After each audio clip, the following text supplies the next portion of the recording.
બોલો સદગુરુ મહારાજની જય. સતગુરુના શબ્દ વિચારતા મટે મોહ માયાને વિકાર.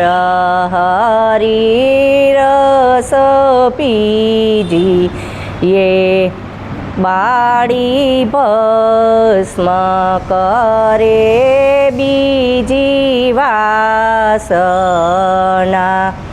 ઓર પ્રગટે પ્રેમય પાર. હરિ રસ પીજી એ ચડી બ્રહ્મ કુમારી નયોતરે. સુખ મોખે કહ્યો નવ જાય. હરિ રસ પીજી એ એવો યજરયમી રસ જે પીવે તેના નેણને વેણ પલટાય. હરિ રસ પીજીએ તેને સંભવ નહીં રે શરીરનો. આત્મદ્રષ્ટિએ થયો રે યુગાળ. હરિ રસ પીજીએ મર જીવો થઈ હરિને મળે. ગાળે જ્ઞાન માળે રે હાડ. હરિ રસ પીજીએ બ્રહ્મ ધ્યાને ગગન વ્રત થઈ ફરે. જેમ કુંભ મહાજળ માય. હરિ રસ પીજીએ કૃષ્ણ પોયતામાં પોયતે શ્રી કૃષ્ણમાં. કૃષ્ણ વીણ દિશે નહીં કાયા. હરિ રસ પીજીએ જેમ સરિતા સાગરમાં જઈ ભળે. તેનું નામ નદી ટળી જાય. હરિ રસ પ્રીજીએ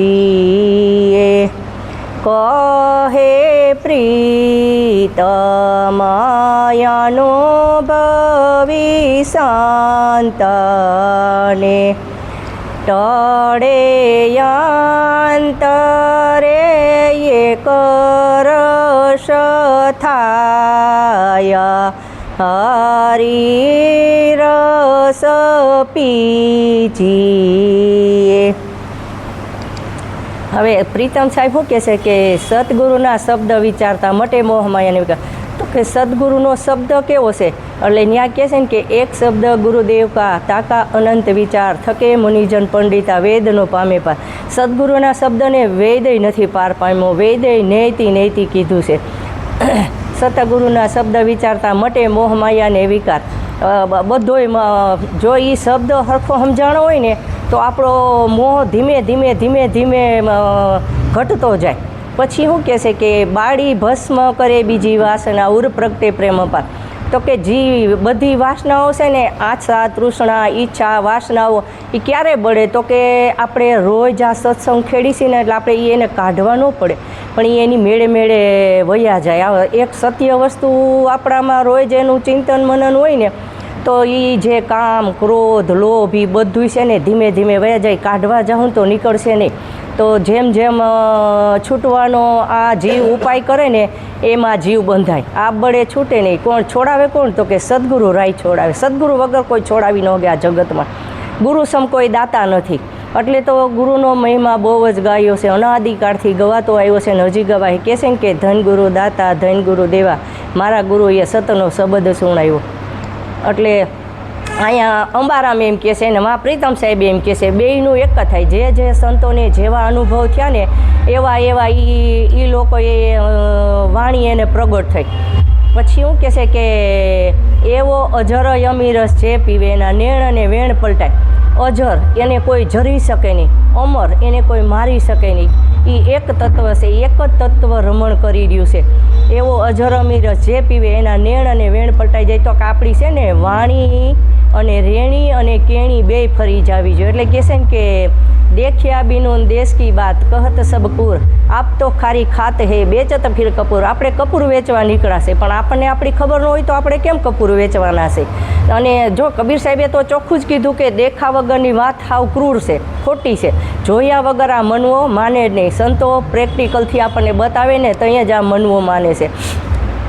પછી કહે છે કે લાગી ચડી બ્રહ્મકુમારી ન ઉતરે સુખ મુખે કહ્યું ને. હવે એને આપણે જેટલા વખાણ કરીને એ તત્વના એ ઓછા છે. એ આપણે જે અનુભવ કરી તો અનુભવ આપણે એમ કહીને કે અનુભવથી અનુભવ, પણ અનુભવ જાહેર થાય એવો નથી.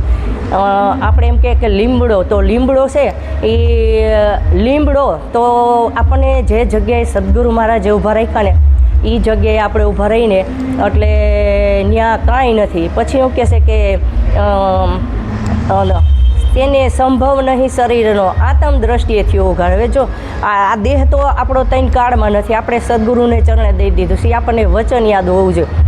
ત્યાં ગંગા સતી કહેશે ને કે વચન વિવેકી જે નર નારી પાનબાઈ બ્રહ્માદિક લાગે પાય, યથાર્થ વચનની શાન જેણે જાણી તેને કરવું પડે નહીં કાંઈ. હવે આ વચન કેવું છે તો કે આ 14 બ્રહ્માંડમાં વચન ફરી રહ્યું છે એવું આ સદગુરુનું એક વચન છે. પણ એ વચન આપણને યાદ હોવું જોઈએ. એટલે કહે છે ને કે વચને થાપને વચને ઉથાપ પાનબાઈ, વચને મંડાઈ જોને પાડ. જેટલું થાય છે ને એટલું બધું વચનમાં જ થઈ રહ્યું છે. પછી એવું કહે છે કે મરજીવો થઈ હરીને મળે ગાળે જ્ઞાન હિમાળે આડે. તો કે મરજીવો કેને કીધો તો કે પહેલાં જીવતા એકવાર મરી જવાનું છે. આપણે તન મન ધન સદગુરુને સોંપી દીધું છે અને પછી જો પાછું આપણે આપે ઓરી લઈને તો આપણી અભાગ કહેવાય. પણ મરજીઓ થઈ હરીને મળે ગાળે જ્ઞાન હિમાળે. તો ક્યાં જ્ઞાન હિમાળે? તો કે અહીંયા જ આ સદગુરુનો દેશ છે, અહીંયા જ આપણે હિમાળે હાડ ગાડીશી. પછી એવું કહેશે કે બ્રહ્મ ધ્યાને ગગન વ્રત થઈ ફરે, જેમ કુંભ મહાજળમાં, જેમ સમુદ્રમાં કુંભ હોય અને ચારી બાજુ પાણી છે એવી રીતના ફરતો પરિબ્રહ્મ પરમાત્મા સભર ભેરો છે. એમાં 100ની અણી જેટલી ખાલી જગ્યા નથી. એટલે કીધું ને કે બ્રહ્મ ધ્યાને બ્રહ્મ સભર ભેરો છે. રજે રજમાં અને કણે કણમાં 100ની અણી જેટલી ખાલી જગ્યા નથી, એટલો સભર ભેરો છે. તો પણ એ ક્યારે આપણને ખબર પડે? તો આપણને સદગુરુ મહારાજે એમ કીધું કે જ્યાં તારી દ્રષ્ટિ પડે ત્યાં. કવિ કલાપી કહેશે ને કે જ્યાં જ્યાં મારી દ્રષ્ટિ થરે ત્યાં આપની યાદી. હવે આ કવિ કલાપી ગઝલ ગાનારા હતા એને લખ્યું છે. અને એ એક વખત એના રહેતા ને ત્યાં ચબૂતરામાં પોતે રોજ પંખીડાને ચણી નાખવા જતા. તો રોજ ચણી નાખવા જતા ને તો બધાય પંખીડા છે ને ઉડીને આઘા વહી જતા.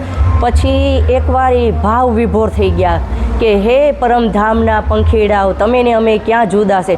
પછી એક પક્ષી ઉડીને કોઈ ખંભે બેઠા, કોઈ માથા ઉપર બેઠા, બધાય પંખીડા બેસી ગયા. ત્યાં એની રાણી છે ને ઝરૂખામાંથી જોતી હતી. તો એ ગઝલ ગાના એ કવિ કલાપીને કે આજ તો કે મેં કેવું દ્રશ્ય જોયું.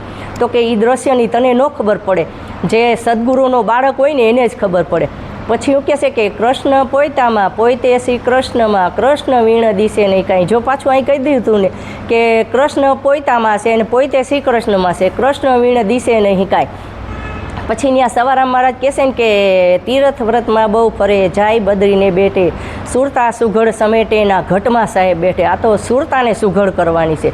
સુરતા સામળિયાની હારે લેરું લેવા માંડે ને અને પ્રેમ ગલીતની સાંકડી વામે દો ન સમાય. સુરતા જ્યારે શબ્દમાં હમાઈ જાય ને ત્યારે જ આ વસ્તુ પતી એવી છે. પછી છેલ્લે શું કહે છે નામાચરણમાં, કહે પ્રીતમ અનુભવી સંતને ટળે અંતરે એક થાય. અંતર કોઈ અંતર નહીં, નિરંતર અનુભવ. તો કે અનુભવી સંત, તો અનુભવ વગરના સંત હશે ને તો પ્રીતમ સાહેબે કીધું ને ત્યાં દાસી જબુઈ કહેશે ને કે સાચા સંતોની માથે ભક્તિ કેરા મોડ જુગો જુગથી રિયા ભેગા અબળગાના ચોટ. તો સંતોને કેમ સાચું ને અનુભવ ને એવું લખવું પડ્યું કે જે જેને જેવો અનુભવ થયો. તો કે જગતમાં ખોટા એ છે ને સંતો, એટલે જે સંતોને જેવો અનુભવ થયો એવી રીતના એણે વાણી લખી. તો આપણા ગુરુ મહારાજ એક જગ્યાએ એમ કહેશે કે બોલતાને બૂજો રે બોલતાને બૂજો એ છે હીરાખાણી. હવે આ જે બોલી રહ્યો છે ને એ આપણે પહેલાં એમ કહેતા કે હું બોલું છું પણ આપણામાં વાણી જ નથી. તો બોલતાને બૂજો એટલે માથી એમ કે એ જોશનાબેન તો કે હોકારો દેશે ને તો એમ કે એ જીવતીબેન તો કે હોકારો દેનારો એક છે ને બસ એને જ ઓળખવાનો છે. એટલે અહીંયા ભાણ સાહેબ કહેશે કે બોલે એ બીજો નહીં, પરમાત્મા પોતે અજ્ઞાનીને આંધળો દૂર જઈને ગોતે. આપણે આજ દી સુધી બાર જ ગોઈતો પણ સદગુરુ મહારાજે છે ને આપણી તરફ અરીસો કરી દીધો કે જો તું તારામાં જો, બહાર નથી. બહાર તો જે મંદિરમાં અને જ્યાં બેહી ગયા એ એનું સાધ કરીને બેહી ગયા એ આપણને એમ શીખવે છે કે જે અમે રસ્તે હાલ્યા અને અમે સ્થિત અમારામાં થયા એવી રીતના તમે તમારામાં સ્થિત થાવ. બોલો સતગુરુ મહારાજની જય.